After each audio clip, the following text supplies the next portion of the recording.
ઝોંદરી police station વિસ્તારમાં બે જગ્યાએ આજરોજ કોમ્બિંગ હાથ ધરવામાં આવ્યું છે, જેમાં પાણીગેટ વાડી અને કપુરાઈ પોલીસ સ્ટેશનના જવાનોને સાથે રાખીને કપુરાઈ પોલીસ સ્ટેશનમાં સોમા તળાવ જે ઉડાના મકાનો છે ત્યાં કોમ્બિંગ હાથ ધરવામાં આવ્યું છે.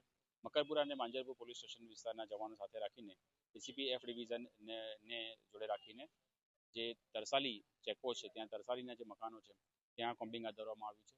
અને આ કોમ્બિંગનો મુખ્ય હેતુ જે આગામી દિવાળીનો તહેવાર આવી રહ્યો છે તે તહેવાર અનુસંધાને વિસ્તારમાં શાંતિ જળવાઈ રહે અને જે શાંતિ સલામતીનો માહોલ છે તે જળવાઈ રહે તે માટે આ કરવામાં આવ્યું છે, જેમાં અમે અલગ અલગ આસ્પેક્ટ પર ફોકસ કરી રહ્યા છીએ અને તમામ ગુનાહિત કૃત્ય ધરાવતા ગુના કર્યા હોય તેવા લોકો MCR, HS અને તમામને ચેક કરવામાં આવી રહ્યા છે. જે રીતના પોલીસ દ્વારા સંપૂર્ણ નિષ્ઠાપૂર્વક ચકાસણી કરવામાં આવી છે, આધાર કાર્ડ બધું ચેક કરવામાં આવ્યું છે.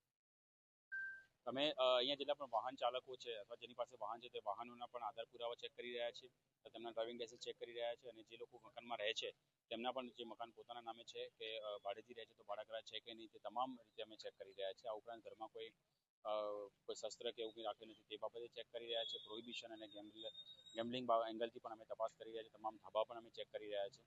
તેમાં અમે ડ્રોનનો પણ ઉપયોગ કરવામાં આવ્યો છે, બોડી વોર્ન કેમેરાનો પણ ઉપયોગ કરવામાં આવ્યો છે તથા લાઠી, હેલ્મેટ અને જે વિસલ સાથે યોગ્ય પોલીસ બંદોબસ્ત રાખીને અને પોલીસને સાથે રાખીને અમે આ જે કોમ્બિંગ છે તે કરવામાં આવ્યું છે.